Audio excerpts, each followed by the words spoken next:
Welcome to the Thoroughly Wrong Project with Lalo and Bob. We appreciate you spending some time with us today. Let's jump right into that weekly dose of things you can disagree with. Take it away, guys. Before we start tonight, this episode of the Thoroughly Wrong Project would like to thank Needful Things in downtown Bakersfield, California. This amazing shop features hand-poured and artisan candles, crystals, teas, herbs, jewelry, bath products, essential oils, and so much more. Needful Things supports local artists, a truly amazing place right in the heart of Bakersfield, California. So come on down to 1822 G Street today, and you just may find something that may surprise you. They're open from 10 a.m. to 5 p.m. Monday through Friday and 10 to 3 on Saturdays. Needful Things can also be found online at needfulthingsbakersfield.com. All right, welcome to the Thoroughly Wrong Project. It's Tuesday because somebody fucking walked out on me on Sunday. What happened, man? Tell the truth. I mean, I did tell you the truth. I was lying. No, one of my friends had a birthday party on Saturday, so I was unwell the following morning. Oh, unwell. Well, I told my wife, I said, it's just, I have done this podcast like with my eyes bugging out of my skull. I've gone to work hungover, but I'm a professional. So I'm trying to get there. So. Okay. Well, I'm retired, bro. I don't do that shit anymore. I think I've been sober again this time for, I don't know, like 40, 45 days, something like that. But I don't feel like going back anymore. I really don't. I was in Venice yesterday, and I wonder, those apartments that are along the boardwalk there in Venice? Yeah. Yeah, they're all glass front. I was like, man, I just want to go up there and rent that fucking thing and just sit up there and get high. That's all I want to do. So I had a moment where I was like, I just want to go smoke pot. I just want to go up there. But, this new job coming up, or I guess you'd call it a redo job. I'm probably going to have to test. And my life's a lot better without drugs. It really is. So, Yeah. No, I mean, I feel like most people's lives are better without drugs. So you think? Well, at least like the Snoop Dogg. You think Snoop Dogg would be better without drugs? I don't think so. Willie Nelson. I was about to say, when I say drugs, I don't group in like weed and like marijuana and to that, because I feel like it's not really on the same plane, Yeah, it's as like heroin and coke. Yeah, you get really. I don't know. I have an addiction problem with marijuana. I do. When I start doing it, it's like I'm gonna do it on Saturday, and then it comes to Friday and Saturday, and then it comes to Friday, Saturday, and Sunday morning, and then Sunday morning turns into I'm getting high all the fucking time again, and then I gotta stop and catch myself, and that really sucks. So yeah, I'm just gonna stay away from it for not forever. I know really I won't. An addiction if it's that. I don't want to say easy, but if it's almost like, I feel like an addiction's harder to break than just like, oh hey. God, man, coming off of marijuana sucks. It's headaches, and you can't sleep for a fucking month, and it's awful. It really is. It really is. You feel out of sorts. You're tired all the time. You have nightmares at night. It's crazy and I'm not saying occasional users. I'm saying people like me who, I blaze from daylight till fucking dark for years. And then I try to quit, and it's just, I don't know. I don't know what the pathology of it is, but I certainly know what coming off of it is. I've done it dozens of times. I've quit, a lot of times and tried to get control of it. And I seriously have to stay away from it because I cannot control it, Lalo. I No, it's devolve not. into daily use after maybe 2 weeks. Oh, okay. Yeah, because I mean, I'm not really like in that space, I guess. Yeah. But yeah, I've always seen like marijuana as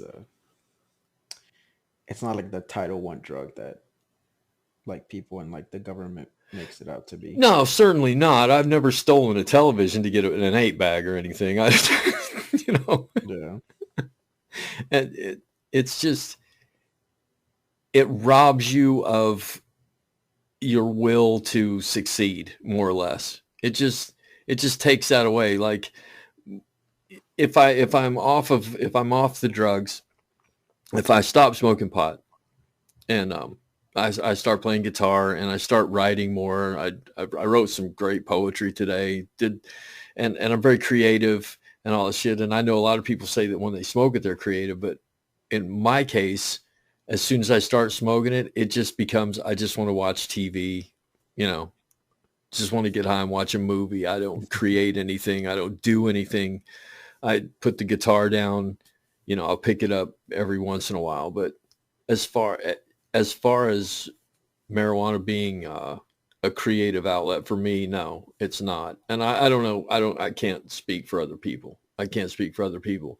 Now, if you want to talk about, yeah, I'm probably, this is really fucking bad, dude. If you want to talk about mushrooms, yeah, I'm gonna eat some fucking mushrooms, and I'm a creative motherfucker on those now.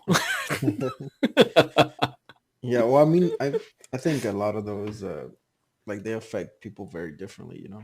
Because I Hmm. mean, mushrooms it's like a psychedelic, right? Right. So that and like weed or like there's people that react good to it and people that react bad to it. But I feel like Yeah. for the other things, it's like primarily bad, like all the time. Well, I've done tons of LSD and mushrooms and uh, DMT one time, and I did peyote once, and I've done a lot. I went through about, I guess, when I was in West Virginia, the last 5 6 years I was in West Virginia, that was this constant hallucinogenic trip all the fucking time. I'd eat acid and go to work, and it got to the point where I was like John Lennon. I was just eating it all the fucking time, and it was just like if you were talking to me, I was fucking tripping. I mean, it's just, Yeah. and when, but I will say that living that life for that many years and hundreds of times, I took LSD and ate mushrooms hundreds of times, but it when I came to college after that, I began to study philosophy after that, and I had a whole different view of education and the world and myself. And so I do think hallucinogenic drugs are, uh, I'm going to have to say, a gateway um, to knowing yourself and understanding yourself, because that is the thing that they talk about. I think, and I don't get me fucking started on this too bad, but I think reality is like can be opened up in different ways, and you can see the world in different ways with hallucinogenic drugs, and that's all. I can't explain it any more than that unless you've done hallucinogenic drugs, and then you would get it. Yeah. No, but I mean, I agree with that. I can see how people like they're a different category of, quote unquote drugs. Yeah, They're not your typical like, hey, um, like meth hit or like whatever.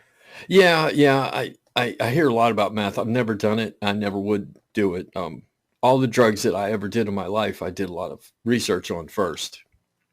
There was never anything I ever really, in high school, a couple times people would offer me a pill and I would take it and then say, "Hey, what was that?" But as far as methamphetamines and shit like that, people were like, "Hey, you want to try some meth?" And I was like, "It's made in the fucking bathtub. I don't think so." It makes you feel really good. I'm like, yeah, so does a lot of things make you feel really good, but I don't want to try them. It's just the way I am. I've always been very careful about my drug use. I've always been a responsible fucking acid head. Very it's a statement you don't hear that often. I know. Um, you hear all those fucking crazy things like if you do acid more than 100 times, you're certified psychotic, and it's like, I hope not, because I've done it way more than 100 times. It's a life that I lived that it was it was almost spiritual, and the group of people that I was with, we knew each other really well because we talked about things, like when you strip away your identity and then you're left with this fucking base human mind that you have, and you're really curious, and it's really interesting, the things that I learned and the things that I did and the things that I saw and the stories that I have made me I think a more intelligent, a more grounded, open to new ideas individual. And it was all because of hallucinogenic drugs. And I know that sounds terrible. And here's the thing. Let me not preface all of it, but let me back all that up and say this. When people ask me about the things that I do, Lalo, like we'll say like hallucinogenic drugs and skydiving and riding a skateboard at age almost 60, when they ask me about that, I always tell them the same thing. I love doing what I do. I love doing what I did, but I don't fucking recommend it for anyone. I don't ever tell somebody you should do acid. I do not do that because, like you said, everybody reacts differently to different drugs, and everybody's curious as to what they do. So if you're curious, by all means, do your research, do your thing. But as far as, you will never ever hear me say, I recommend someone drop acid. I don't do that. That's a dangerous game to play with yourself. When you take that drug, it's really fucking dangerous. So after I said all that, please, if you remember anything that I said about LSD tonight, remember, I don't fucking recommend it for you. You shouldn't do it. I think that's pretty well said. Yeah. It comes from a lot of experience, man. I've seen a lot of people do a lot of stupid things, and if you don't have the mind for it, it's not for you. Just know it. Yeah, because I was gonna say it was kind of like a segue into what we wanted to talk about. When we were talking about like hallucinogenics and stuff, Yeah. I remember I can't remember the guy's name. I need to go back and find it. But it was this guy that was talking with Joe Rogan Mm-hmm. about like the history of hallucinogenics, Yeah. And it was very interesting to see how like the part they played in a lot of things, like historically wise. Because I mean, some of them date back to like ancient Greece, Oh yeah. and Yeah. he was talking about how some people would like, take them, and then they would experience something while under hallucinogenics, and then when they come out of it, like their mind is like enlightened, and they Yeah. like they come out with like all these like inventions, and I think one of them he said was like the idea of like basic plumbing, which was derived like from ancient Greece, Uh-huh. They had um, running water. yeah, like The running Rome had running water, water. so all that stuff. Like that's, I'm not saying it's like directly like, oh, someone took a mushroom and like, oh shit, like let's invent running water, but like it, for a lot of people, like you said, it kind of opens up their minds, Right. Right. I and it makes totally them like understand think of ways. how you could invent running water. I totally get it. I cannot explain it to you, but I can see how someone would drop acid and then think about the mechanics of that and be like, oh, and because there are no constraints anymore. You're Yeah. not allowed. It's almost like your mind is not allowed to say no. You can't think about that. You just go with it wherever you're going, and it'll go up and down the corridors of your mind, and you'll think about so much.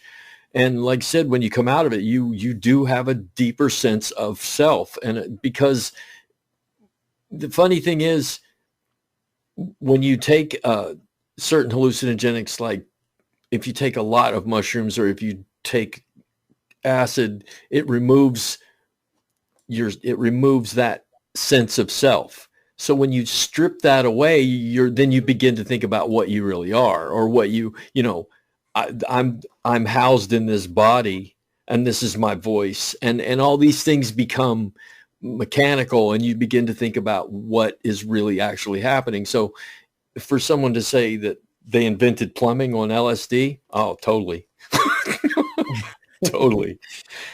I was watching Joe Rogan today talk to Russell Brand, and they were talking about DMT, and the acacia bush is high in DMT, and there is there's a theory that Moses talked to the burning bush was actually hallucination, and the burning bush was God in Moses's mind because he was hallucinating. So yeah, all kinds of things could have happened throughout There's history. a lot of things that are in history that can be kind of explained almost with like modern like science and knowledge. Right. Even like religious things, you know. Hmm.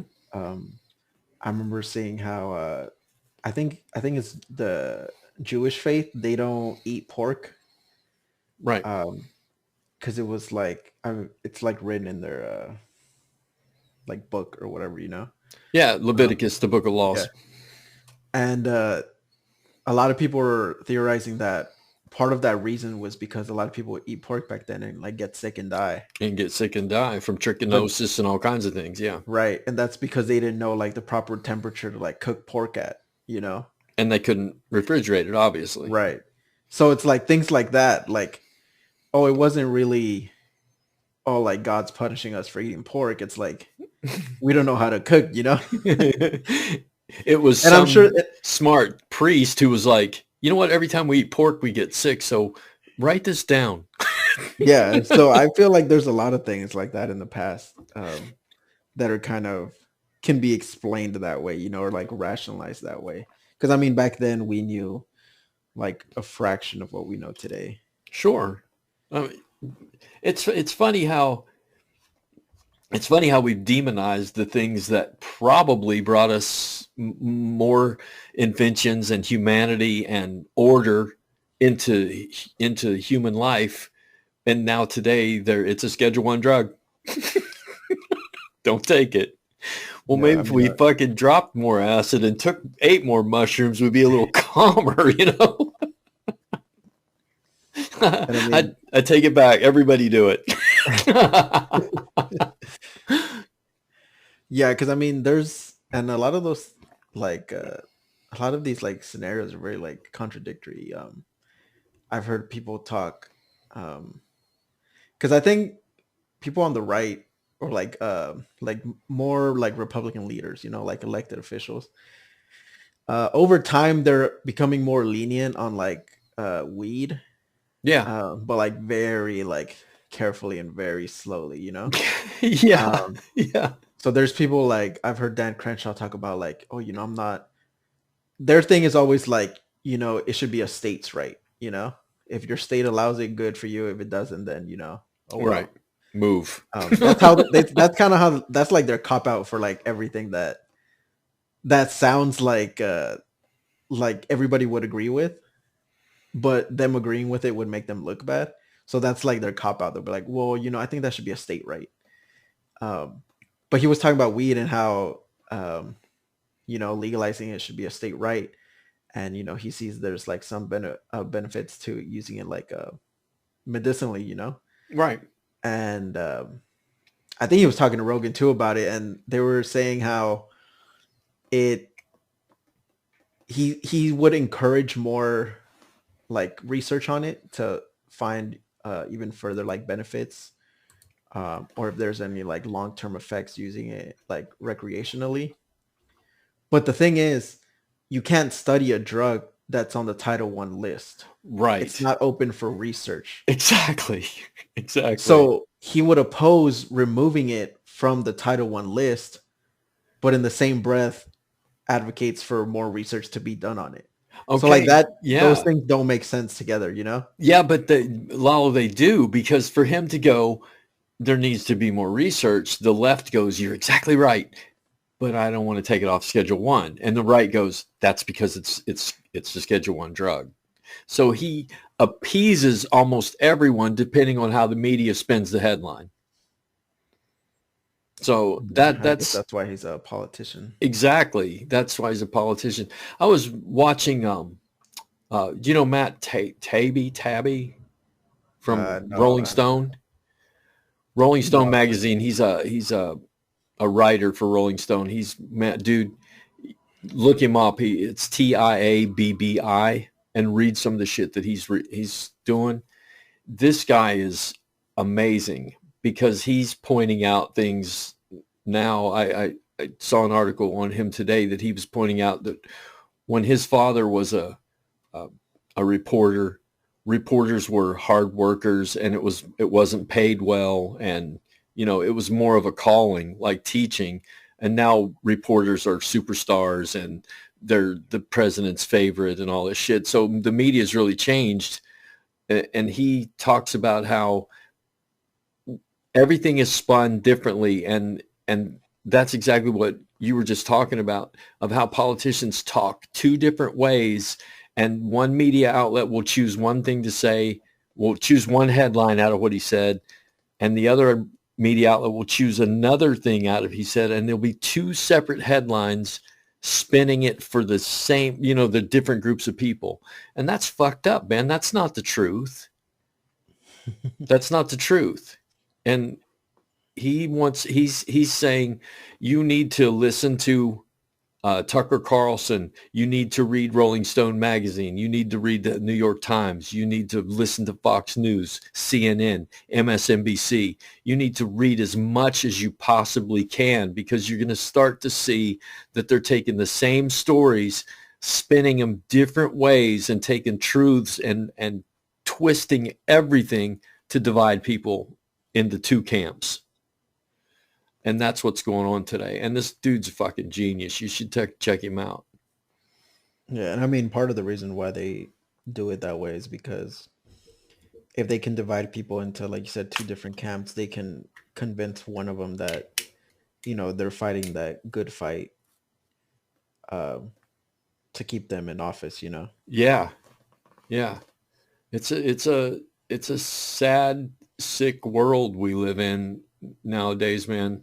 And the thing that's happening to Rogan is just, it's fucking awful, man. I've read, like I said, I read both sides of it. I talked to a friend of mine who's black, who's continuing to listen to Rogan, and I was shocked. I was like, "What's the deal?" And he said, "If I stopped listening to every single person that they want to get rid of," he said, "I wouldn't be listening to any white people ever again," because he pointed out that the thing. Did you see the thing that Rogan, that they were after him because when he was talking to his friend, and his friend said the N word? um, I feel And like there was a lot of those clips. yeah, it was okay, we'll take any of them really, because it was like a private conversation between two white people, and my friend said he was thankful that he got to look into a private conversation between two white people. He said, because if that's what's happening, and I had to tell him, I said, yeah, that is what is happening, because in my world in Appalachia, it's awful, dude. I told him, I said, you've had to drag my kids out of the room several times because that's what's going on. One thing is said behind closed doors, and then we come out from behind closed doors and I'm your buddy. And he's like, that's awful. And I'm like, I know it's awful, but I'm here to tell you that things are changing because there are people like me and people like my kids that we're honest. I can't help that I'm a little racist. It's just, it's not like I'm acting on it. It's like what I learned. It's what's ingrained in me and the things that I think and do and feel. These things pop up to the forefront of your mind. And when you remember when, I can't remember the comedian's name, uh, a black comedian, he said he gets nervous when he's downtown at an ATM and a black man walks up behind him. So there it is. You can't help. I don't know if those are racist thoughts or careful thoughts, but I'm personally going to be afraid if a black guy walks up behind me at an ATM, but I'm also going to be afraid if a white guy walks up behind me at an ATM in a bad neighborhood. So yeah, I guess my whole like take with the whole like Rogan situation is we like nowadays we live in a world where like people will like if they really want you to like burn, they'll dig as far back as they need to. Um but to me, most people, especially I would say maybe like at the youngest 21 and up, um most people that age in that age group will have some sort of like dirty laundry. yeah, We all do things that like we're not proud of. We all say things we're not proud of. Um, but at the same time, if every time something like that comes up with anybody, like any celebrity, politician, whatever it may be, um, I I pay attention to what they said, but I also pay attention and sometimes even more attention to how they respond. yeah, um, and not only how they respond like at the moment, but how they respond and act going forward. Because I think that tells a lot about whether that person has actually grown since then, or whether they're willing to grow. Um, and I take that much more into consideration than um, whatever they may have said or done. Obviously, some things are worse than others. Some things are like unforgivable, and I think those things are very subjective to a lot of people. right. And we each have our own discretion to think that way. Um, but I really look at the person almost like going forward. Like, okay, you fucked up. It was pretty bad, or it wasn't really that big of a deal. How are you going to react? What's your next move? Like, what are you going to do to either like right the wrong, or are you going to like just double down on it, and try to stand your ground and be convicted in your beliefs. um, and that's what I look to. And when I saw like the whole Joe Rogan thing, I mean, these aren't like, I mean, some of them are pretty old, but most of them look pretty recent. Yeah, All these clips, and I understand like there's context removed, um, but even then, like, I think there's not many settings where using like that version of the word is like, it just, to me, it just sounds like out of place in yeah, most settings, whether you're like talking about it, whether you're actually just being racist, or whether you're like trying to add context around it so it doesn't sound as bad. Honestly, the only places I've ever heard it where I didn't feel like cringe a little bit, was like in an academic setting. When you're actually like reading like a newspaper excerpt or like a speech excerpt. yeah. Um, but like other than that, like even if Mm. like with Rogan, he was just like talking about it conversationally. Um, and maybe he was reading something out loud. You're still having like a conversation with somebody else. It's not, he wasn't like teaching like a class of students, about the history of the world or Yeah, whatever. you and I both had trouble with the way he said, I don't Yeah. mind when people call me a Guido. Well, why would you? You know? Yeah. And I would say I mean, at least there's probably more than one video going around, but the video that I saw at the very end, there was that one clip where he was talking about, I think he like stepped outside of a taxi cab or something, Yeah. and he said it looked like Planet of the Apes, you know? Yeah. I think Now that one to me was the the most egregious one, because I'm trying to figure out like what kind of context does that does that make it sound better, you know? there Like is none. what context around that can he possibly say that doesn't refer to what most people hear when they what most people think when they hear that sentence, you know? Right. That was the one that drove me away from uh, Joe Rogan. But I was already pulling back from him anyway. It, Yeah. with his comments about, you know, the COVID-19 and the people that he had on to back him up and all that shit, I was just like, you know what, Rogan, just that's enough. And then this came up, and like you said, I'm okay. I'm okay with ex racists. I'm okay with ex thieves. I'm okay with ex a lot of people when they come to the point where they're like, oh shit, I was wrong.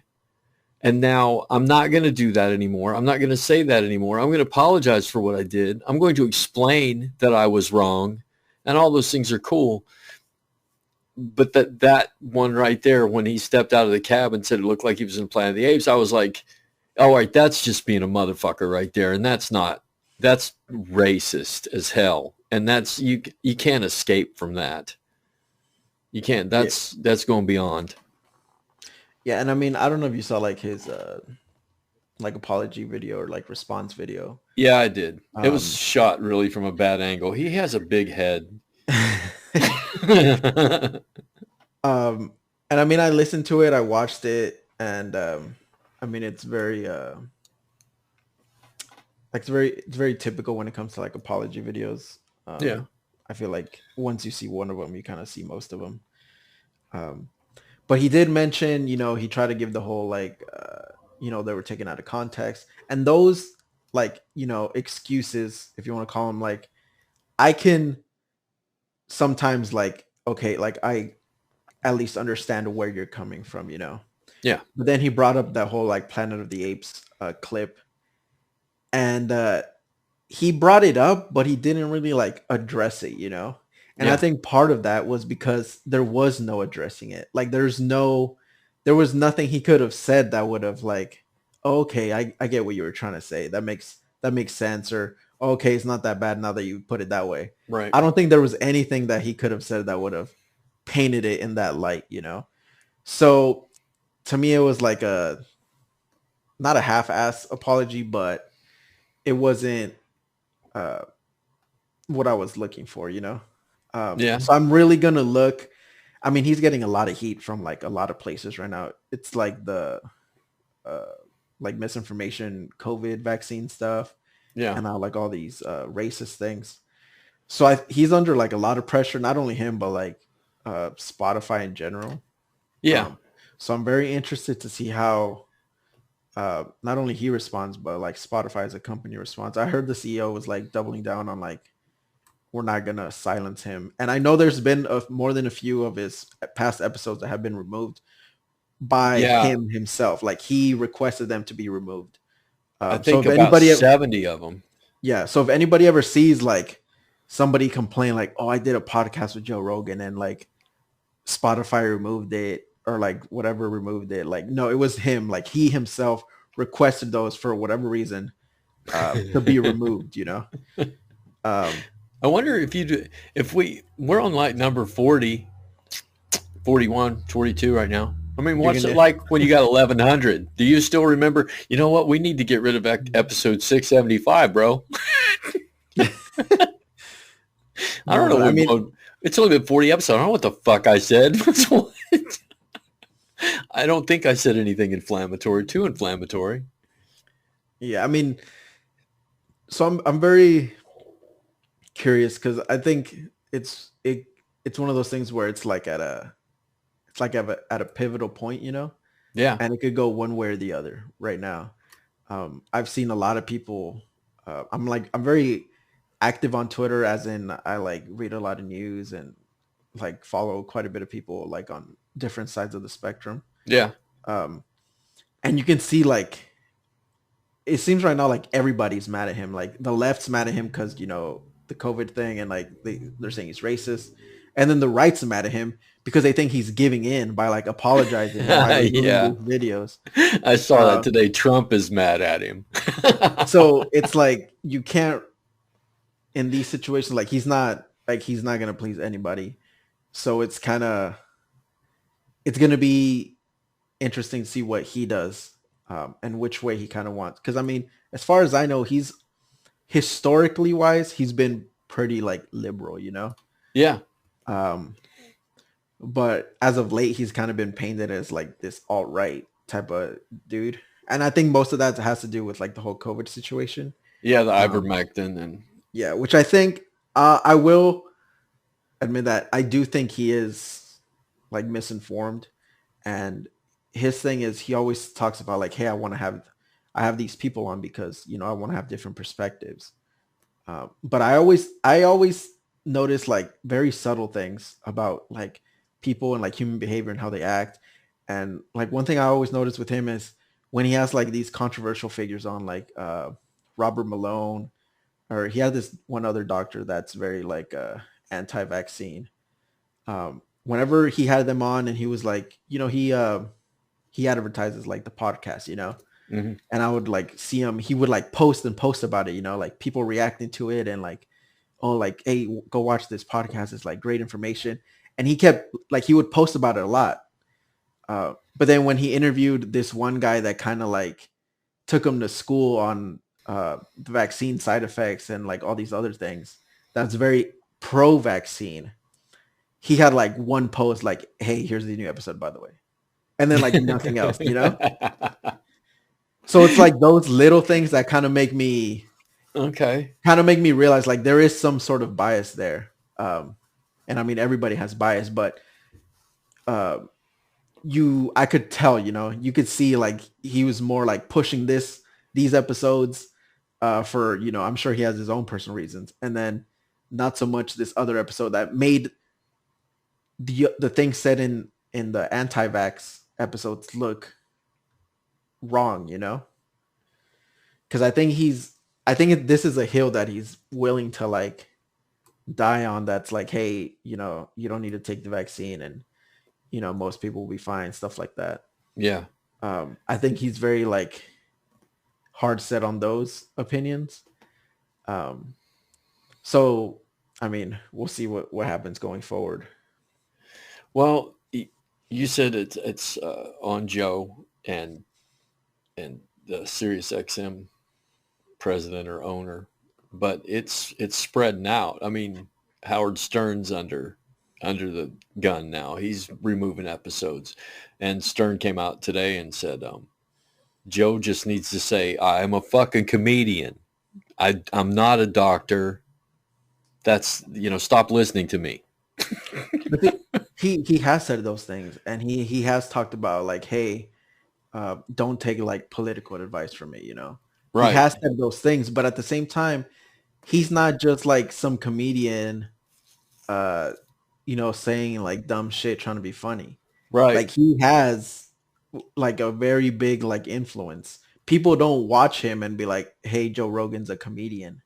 They watch I him and be know. like, hey, look, Joe Rogan's having this fucking doctor on. I trust him, so I'm gonna listen to whatever he says. And what that doctor says is use ivermectin, and now I'm going to use that. And yeah. Right. And that And fighter, the new bantamweight fighter came on and she said it was a fucking hoax and it was a moneymaker and the whole thing's a hoax. So he has a lot of people on. He has 10 people on for every one that will speak the truth. And he attacked Russell Brand. He was like, you don't know what you're talking about either. So, be quiet. So you're right. He does say, I don't have the answers. And then he gives answers, and then he hypes those answers. And then there's that there's that, oh yeah, by the way, I'm not a doctor, you know. Yeah, so I don't think it's like enough to be just like, hey, uh, it's like those friends that like tell you like give you all this like big old speech about some like advice about something, and at the end they're like, but what do I know? Like it's one of those things, but no, like it doesn't work that way. It's He has a great influence. He has great reach. Um, so I don't think it's enough for him to be like, hey, you guys, like, don't take me serious, because he has very serious people on his podcast. Yeah. Um, and more often than not, they're like kind of like they're one-on-one settings. I know he has like a producer on the side, but it's always one-on-one, and a lot of the times, whatever the topic may be, the person he's talking to tends to know more about it than he does, unless it's like UFC and like weed. Those are like the two topics that he's like a master at. Other and, than that, and whatever. UFOs. Don't forget UFOs. He knows all about those. So whatever the other person's talking about, he kind of tends to just like take it at face value and take it for the truth. Um, and I've said that before. I've always said that one of the things that Joe Rogan that I've noticed he always does is he always tends to agree with the person he's talking to, like in the moment at that time. And he'll talk to like Bernie Sanders and be like, you know, oh yeah, Bernie Sanders like the greatest fucking person ever. And then he'll talk to like Candace Owens or like Ben Shapiro, and it's the same thing. Yeah. Like they're the quote unquote expert in whatever field or topic they're talking about, and he kind of just like nods his head and like, oh, okay, oh, that's very interesting, I didn't know that, blah blah blah. Yeah, I mean, sometimes he'll do a little pushback, but not really. So that kind of environment makes the listener take everything that's said as the truth. And I think in the wrong setting, if you're talking about certain things, um, you could stray a lot of people the wrong way depending on what you're talking about. Yeah. And when you have people trust you. Yeah, so I mean, but there's not really like a solution to that. It is a podcast environment. It is podcast setting where it's, a conversation being had. It's kind of hard to like fact check them like live. Right. Uh, He does have some fact checking going on.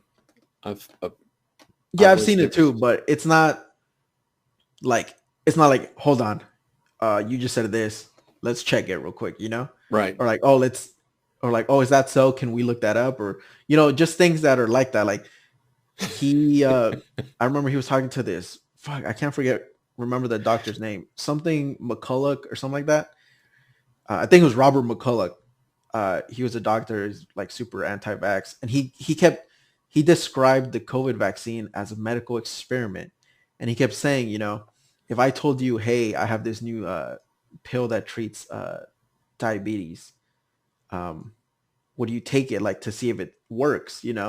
Like he was comparing that scenario to the COVID vaccine, but the COVID vaccine is not a medical experiment. The experiment portion of it has already been done. That's the clinical trials. Right. Because I think that doctor, he has a COVID, not a COVID, a diabetes pill, like in like he's in trials right now. And he equated being in the, clinical trials to the COVID vaccine as it is right now, like, the FDA approval and all that stuff, where those two things aren't equatable. You can't compare them because they're in different stages on their, steps of being, a medicine or whatever. And like, I heard that right away, and I was like, like my ears perked. I was like, well, that's not true. Like, that doesn't make sense. You can't compare those two things. They're in different stages. Nobody was forcing people to take the vaccine when it was in clinical trials. Right. People were volunteering for it, and people in the hospital, people that are getting sick, they were volunteering for it. No one was forced. There was no vaccine mandates during clinical trials, and he was equating it to that. And Joe was like, "Oh yeah, oh, that makes sense," And it's like, no, it doesn't. But someone that would know that would catch it, but most people either would either like go over their head, or they just wouldn't know the difference, you know. And it's a Joe, doctor, you know, so he's like the expert. So everything's just like taken for face value and taken for the truth, and um, I think it's come back to like bite him pretty hard. Joe, Joe Rogan is that girl you date that's into whatever you're into. Yeah, so like, you know, you start liking a rock band and she'll Oh, buy a band T-shirt, and exactly. you know, Or dude, or dude. There's dudes out there too. Nobody fucking freak out because I'm being misogynist or anything. See, I don't want to have to go back and pull episode 42 because I said some chick who is yeah. into everything you're So I mean, into. do I think he's like racist? I don't think he's a racist person, but I do think he has said very racist things in the past. Right. Some more recent than others. Um, so I think he kind of, my opinion is like when those things happen, you kind of have to like own them, you know? I think the worst thing people could do is like try to excuse them, you know? Like, oh, hey, it was, you know, a different time and like everybody said it, blah, blah. Right. And Well, yeah, because you I got to let understand, John Wayne go. You got to let John Wayne go. He didn't I, say anything horrible, but he said some racist shit. But he was born in 1938. He grew up in the 40s and the 50s. yeah. What the hell else do you want him to believe? You know? And I understand that there's some truth to like those kind of statements. Like, hey, I mean, even I could probably like 5, 6 years ago, um, that word was a lot more, like when people said it that weren't black, that that reaction wasn't the same, you know? Right. And that wasn't that long ago, you know? And I remember because I would see it all the time. I mean, there's videos of like Jimmy Kimmel and like Jimmy Fallon like in blackface, you know? I know. That goes to show like the reaction wasn't as bad as it is now, but that doesn't excuse that the actual action of itself was not as egregious, you know. Is Well, blackface is always racist, it's always going to be racist. Just because nobody said it, you know, 15 years ago or, you know, 50 years ago doesn't mean it's not racist. It's always going to have that racist element to it. I think we're just at a time now where um, we're more open to like call it out, you know. yeah, Ted Um, Danson did it when he was dating Whoopi Goldberg and went into public on a date with her at it's like the Oscar ceremony or some bullshit. It created a stir, to say the least. yeah. So I But mean, this whole thing started. The whole tide turned in the '70s when Richard Pryor said, "I'm not going to say it anymore," and he went through a period of time when he didn't use the word anymore because supposedly he went to Africa and he saw the black people in Africa and he said they weren't the N word. And he goes, and that's where I came from. And that's my heritage. And I'm going to stop using that word because it's divisive and racist and hateful. And he went on a whole diatribe about the N word. And that lasted for about a year that he didn't say the word. And then he came back out and started using it again. So there's a turning point in the '70s when he brought it up. And I think he brought it into public conscience. And then he devolved back into it, but a lot of people didn't. yeah, because I mean, even in one of my classes, I'm learning about American history when it comes to like the history of Black people here in the United States specifically. Um, so once you like learn some of those things that have happened, you kind of you get a better understanding of why that word is so bad. And I think Yeah. a lot of people miss that because they don't. Uh, a lot of people, as far as they know, like them growing up with it, it's been used differently, you know. Um, but I think it's one of those words that just carries so much weight, especially like the hard R version. I don't think there's anybody like that uses that like as a term of endearment. um, it carries so much weight with it that people try to compare it to like other things, like you mentioned earlier, like Guido. people, yeah, like Guido or like cracker and like all these things, Yeah. and it's Frog. like, I'm a frog. I'm yeah, from France, you know. That's that kind of shit. yeah, and like people, like I always tell people, like, well, does being called a cracker offend you? And whether they say yes or no, I always say, okay, well, why or why not? You know. Yeah. And once you start asking those questions, you kind of get the gears turning in their head, like, oh well, it doesn't really offend me. Like I don't care. They're just words, you know. To me, they're just words. Like it shouldn't offend me. No word should offend you. It's just a word. Like there's some people that think that way, you know. There And it's are like, some other words that I will not use, and but I don't feel like they are on the level of the hard R N yeah, word. yeah. And I mean, there's words for like other racial groups, like Yeah, and racial slurs they're fucking that awful. I feel like, um, and it's weird because people don't like. It's hard. It's for a lot of people, especially like no offense for like white people. It's a hard concept to grasp. Like, why is that word okay to say for them but not for us? You know, Right. like why can they say it but not me? Um, it's very counterintuitive almost because most words aren't like that. You know, Well, I most words stiffened up when people, you used cracker there earlier. but like, so most people like they don't like we're not used to that. You know, when it comes to like language and how we view it and how we use it. Right. But this is like a very specific amount of words that kind of fall in that category. And for me, it was I was kind of in that group, like, well, why, you know, they say it in the rap songs all the time and blah blah, blah, I hear it all the time. It can't be that bad, you know? But then I remember hearing like a white person like use the word spick, you know, Yeah. or like beaner. And it's like it kind of like perked my ears up, you know, and it just sounded like wrong. Um and there are some words that they're not like they have one meaning, you know. Right. Um, Oh yeah. I've never heard "spick" being used as a term of endearment, you know. Uh, And span. That's so it's like that's one a of those things. cleaner now. That's come on. It's one of those things where it's hard to understand it unless you kind of are put in that situation, you know. Right. Um, and I mean, like I said, I'm learning a lot about currently learning about um, like Black history when it comes to the United States and you know, all the way back to like the origins of slavery here. Oh my God, you sound like you're being brainwashed by critical race theory.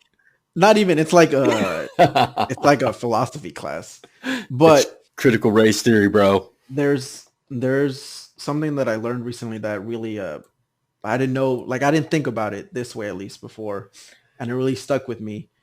And when when slavery first like originated here in the United States, um, you know, that was around the same time of like the Constitution, like Revolutionary War, all that.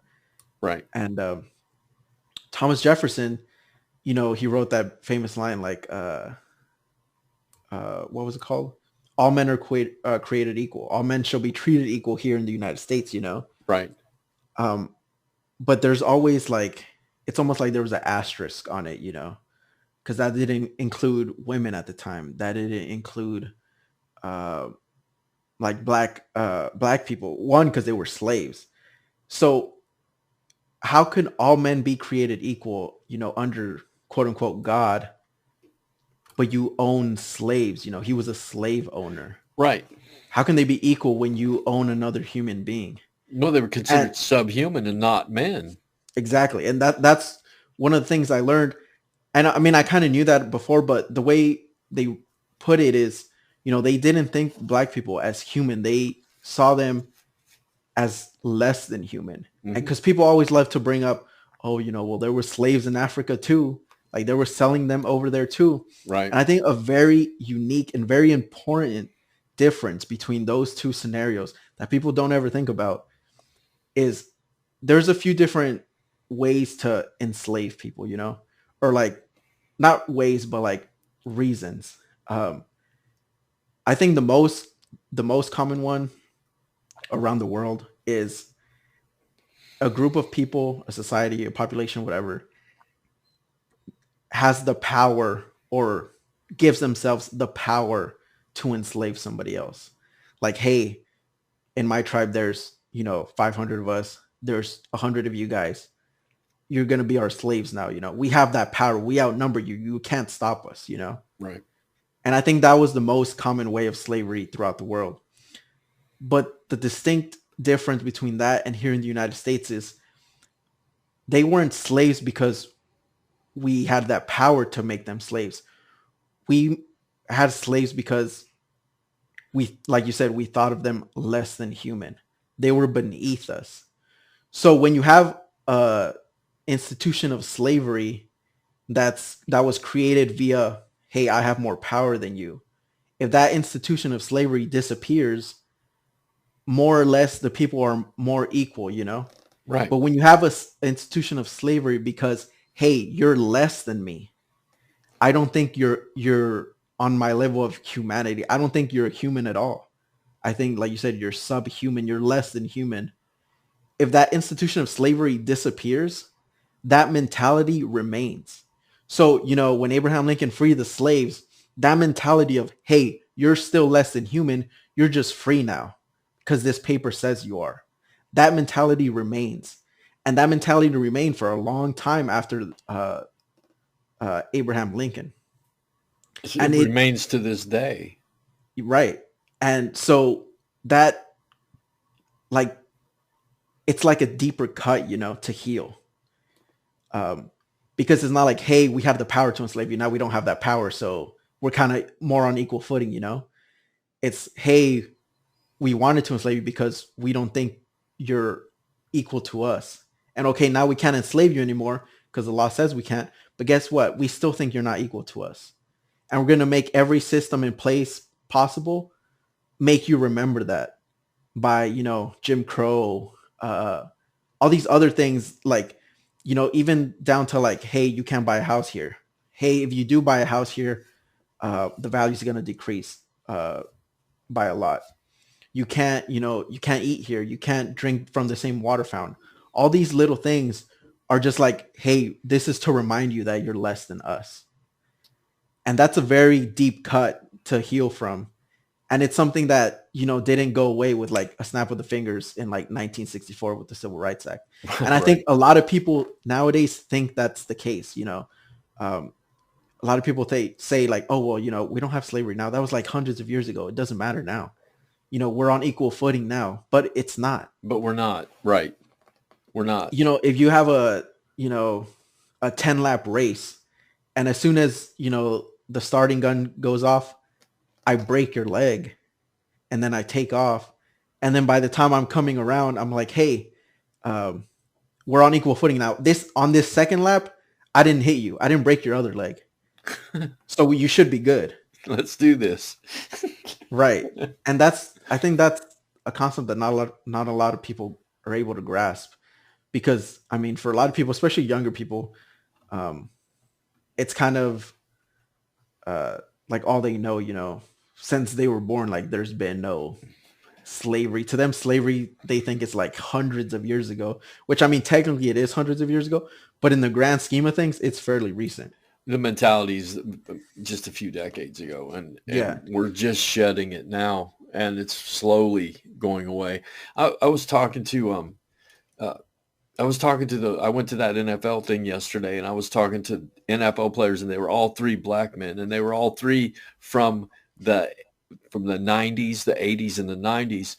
And there was a long talk in that podcast that they were talking about the exact same thing of why, like Rodney Peete was one of the first black quarterbacks and Doug Flutie. And they talked about how it was openly stated that you couldn't have a black quarterback because they couldn't think as fast as a white quarterback. And they didn't have the abilities to reason behind to be the quarterback of a football team. And he said that we've been fighting that fucking stereotype all the way since Doug Flutie. And today we're still fighting it because how many they're talking about how many GMs there are, how many general managers will hire white coaches. He said we Yeah. can't even get the black people to hire black people, and the NFL is rife with racism. I had no fucking idea. I had no idea. And but those three men were up there talking about how that the NFL is like the white people are in charge and the black men do the work. Yeah, and I mean, a lot of people like to say the phrase like it's like a plantation mentality, you Yeah. know. Yeah. They used that Um, term yesterday.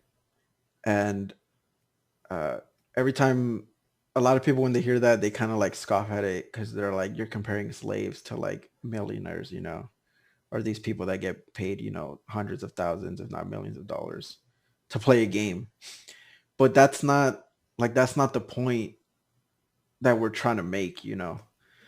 The point is it's a system that's in place that not only profits off of uh like majority black players, you know, the NFL is majority black, um but it's like a self-feeding system of like even there's like subtle it's almost like subtle stereotypes that we have even nowadays sometimes without even thinking about it. Like when like you said when it comes to like position like a quarterback, you know, when you when a team has like a black quarterback, the first thing or one of the first things that comes to your mind is like, oh, they could probably run, you know, they could probably take off, get out of the pocket, and just run for the first down or whatever, you know. And it's like you don't think that when you think of, you know, you know, your prototypical white quarterback. Right. And like you said, it all stems like if you go on every like issue far back enough, most of it stems from, you know, that belief that hey, you're less than us, you're not as smart as us, your brain is not the same as us, you know. People back then were trying to prove scientifically that black people were inferior, Oh, I know. I and know. they couldn't, so they just made up science. And you could look it up. There's like all these like pseudo scientists or like scientists back in their day that they rationalized with, you know, their form of science that hey, black people are inferior. And people, you know, hey, science says it, so it must be true. Science says, you know, you guys are meant you know, to be laborers, you're meant to, you know, basically saying you're meant to be slaves. Right. And um throughout history, like it's been getting chipped out away slowly and slowly, you know. um I was watching this video and it was talking about during the 1936 Olympics. They were in I think Berlin or Munich. Yeah. It was in Jesse Germany. Owens. It Jesse was in Owens. Germany during like the whole Nazi like Yep. rising, you know.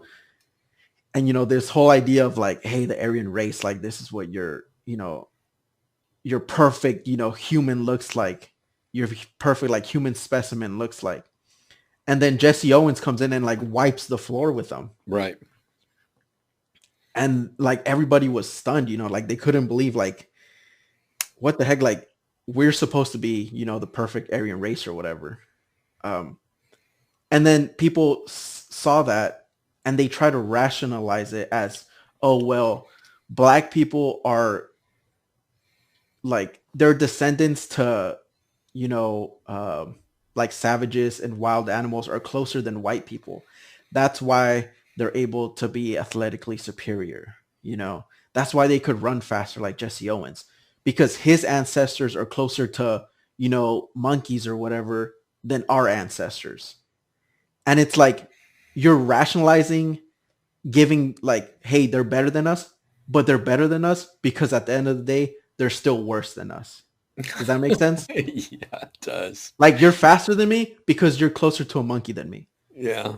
And it's like it kept happening over and over again. Like people couldn't find like there is no biological difference between me, you know, someone in Japan, in the Middle East. Like our bodies on the inside are completely the same. They're the same. Uh, you know, cranial structure, We can give each brain other size. blood. We can give each other organs. It's all the same. Yeah. Right. So like there is race has been something that we constructed to divide us because there was a group of people that couldn't accept the fact that someone else looked different and therefore was on that same should be on the same playing field as them. Well, I had this discussion. I had this exact same discussion with a black man, a black friend of mine, and he said something that really resonated with me. That he said, you got a lot of black athletes, you got a lot of black runners, you got a lot of black. They're tremendous athletes, and he said, in his eyes, he said, for 250 years we killed every weak black person that there was. What do you expect? That you get the cream of the crop. If you take and kill and do away with and put everyone down that doesn't work hard. And it kind of made sense to me. I was like, yeah. And yesterday, one of the guys said a thing that blew me away, dude. He said, because you're talking about the millionaires getting paid and everyone's saying, well, they're millionaires. And one of those players said, whether I'm dancing for you or $10 or $1,000,000, I'm still fucking dancing for you. And that really hit home with me. It's like, if you're in charge and I'm just playing for you, he said, we need more black coaches, more black general managers, we need more people, a more diverse culture, not just in the NFL, but across the spectrum, across everything. And Yeah. I wholeheartedly agree. Yeah, because I mean, I tell people all the time, and I've told people this recently, like, no amount of money is gonna make someone that was like discriminated against because of the color of their skin feel like any better. Exactly. And that's where that comes in. Whether it's $10 or a $10 million, if you're making me dance for you, you're still fucking making me dance for you. And that's sad that they feel that way. And this whole thing with this coach, that didn't he just get hired? The Uh, I can't I mean, remember there's a few coaches. the one that's suing the Miami Right, that Dolphins. that would be Brian Flores. Yeah. Didn't he just get hired? No, he didn't. Okay. So like people, like I always tell him, like, you think Brian Flores, like, because I mean he said it himself, like, I know I'm risking probably ever coaching in the NFL again, Oh hell yeah, he is. like, and he probably won't ever, unfortunately. And I always tell people, like, you think he's risking all that just like for attention? Because people, that's like their thing, like, oh, why you got to make everything about race, and like everything has to be about race nowadays. And it's like he's not risking it just because, oh, I want to make this a race issue. I'm gonna lose out on millions of dollars and like put like me and my family's like livelihood at risk because I just want attention. Like, no, like there's an issue and there's questions to be had about uh the NFL and its coach hiring process. Yeah. Um and it's one that he feels very passionate about, and I think it's something that's very much so like worth investigating and looking into. I believe And so. people, like I said, people think like that we live like in a colorblind society, and I wouldn't say we're far from that, but we're not anywhere close to it.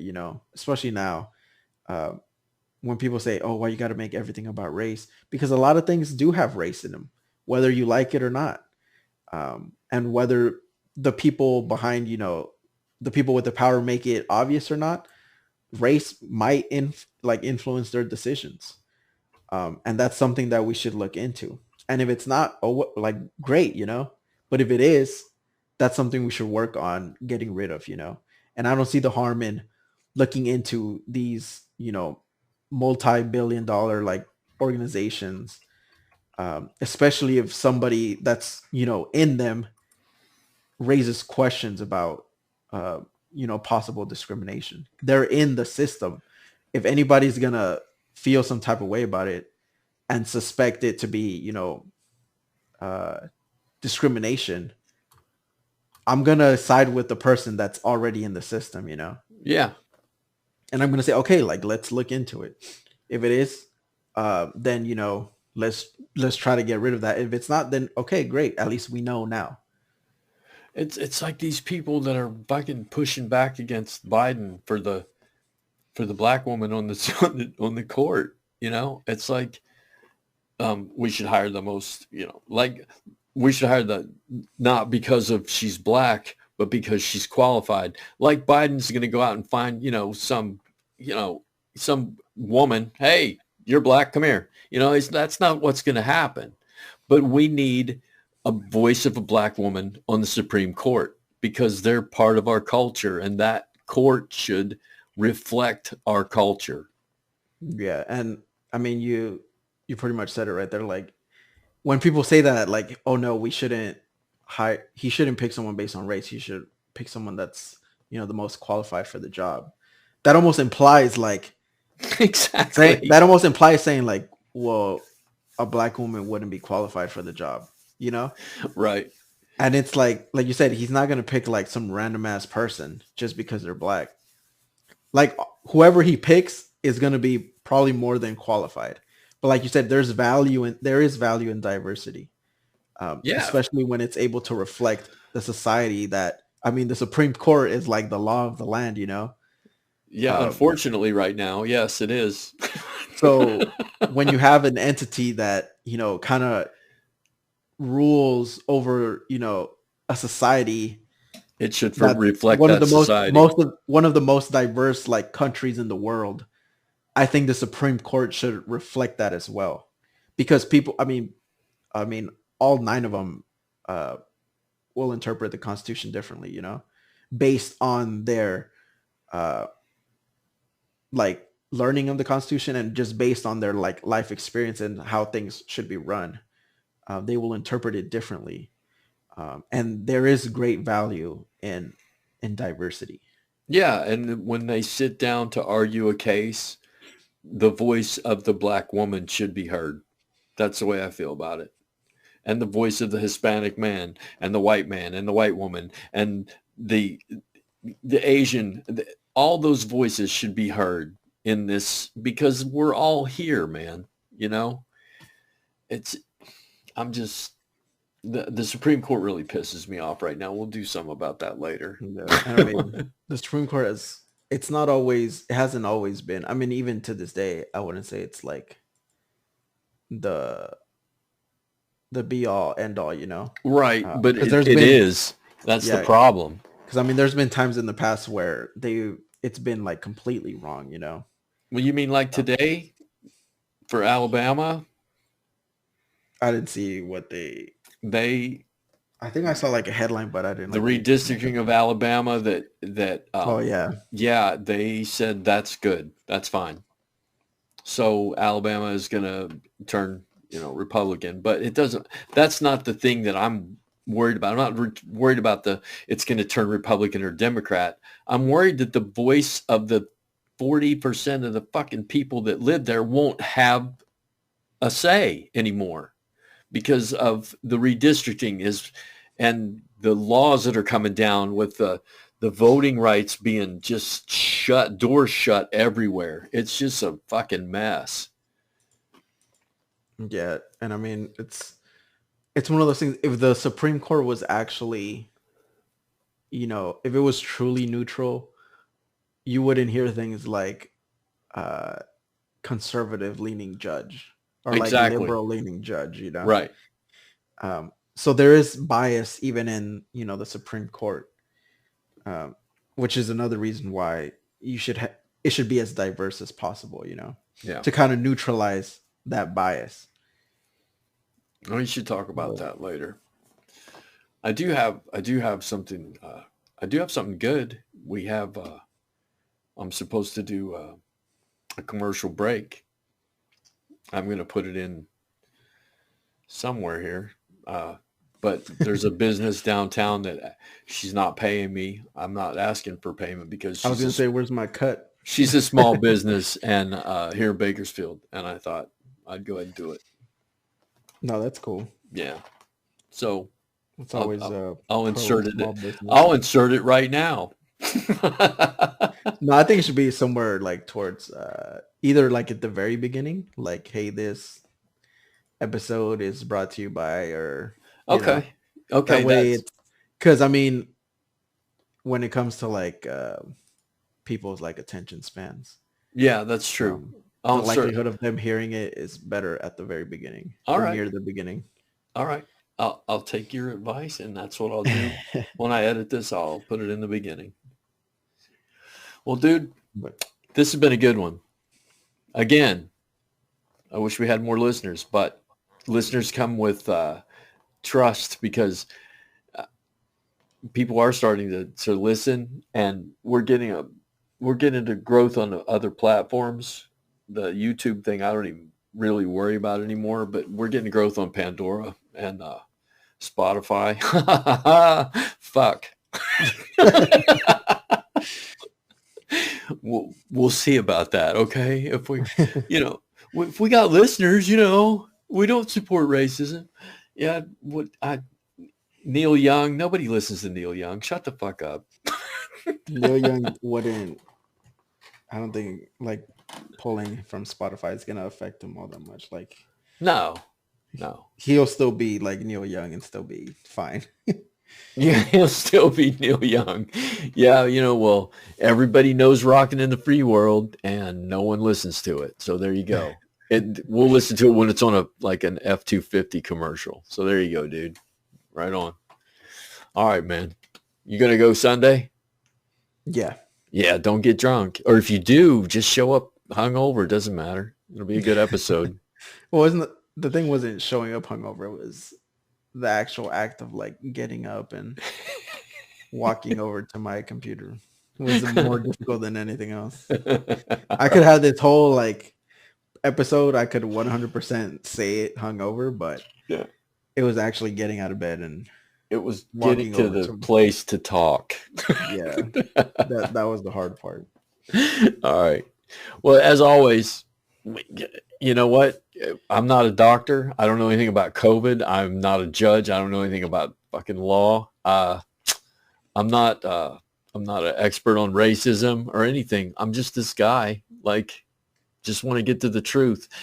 I happen to think though that I have faith in people, Lalo, and that I know you don't. I think that if people have the right information, if they have the truth, I think they'll make the right decisions, man. And that's all I'm trying to get at. That's all I want to do here is get at the truth, get down to the brass tacks and talk about the racism and the COVID problems and the hate and all the shit that we talk about. I think that if people had a view from both sides, I think they'll make the right decision, man. I think that if people who aren't vaccinated would get the information that they need without the seesawing back and forth from the FDA and the WHO and wear a mask, don't wear a mask, this kind of mask, that they get so many ideas that are bounced off each other that they don't know what to think. So we need to get down to the truth, and I think they'll make the right decision. I mean, I believe that too. I just think some people, even with the right decision, they're unwilling to kind of budge, because they already have their mind made up. Well, we need to arrest those people. Yeah. I mean, I don't know about all that. As always, I could be thoroughly fucking wrong, dude. All right, man. I'll see you next week, or see you Sunday. Yeah, Sunday. All right, man. Later. You have now experienced the Thoroughly Wrong Project with your podcast hosts, Lalo and Bob. We can now be found on Pandora Radio, Apple Podcasts, Podium Podcast, or by searching The Thoroughly Wrong Project to locate our YouTube channel. You can contact us directly by email at thoroughly-wrong@gmail.com, or just leave a comment on any of our platforms. Until next time, thanks for spending your valuable time with us, and remember, always speak up and never be afraid to be thoroughly wrong.